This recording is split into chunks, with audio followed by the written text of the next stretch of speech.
PPRD boyi ete ministre wa yambo na ministre ya boyokani na parlement basalisa milulu miabola pindai ya bazuzi basika basato ya cour constitutionnelle po ekanisi ete buku likondi libuka maki lobinde milulu miabola pindai miango mikosalema kolanda présidence ya république.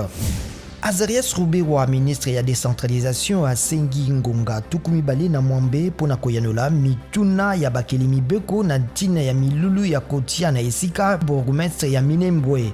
Bakelimi beko baike basengi kimia pomboka ezali na kokata na te basusu basengi koyoka bavandi ya mboka bankumu pe episkopo ya Uvira baye baboyi Minembwe bo commune rurale. Senko esengi na bana ba RDC kotika te ete bonsomi ya mboka na bango ebotolama.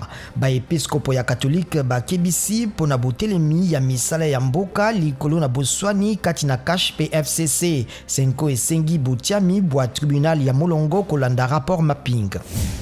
Donald Trump alobi ya kolongola Soudan kati na bikolo bitala makamabe sima na yango kofuta 335 millions ya $, na bayi Amerika pe mabota na bango bazwaki mpasi na badongolo meso bayi Soudan basepeli.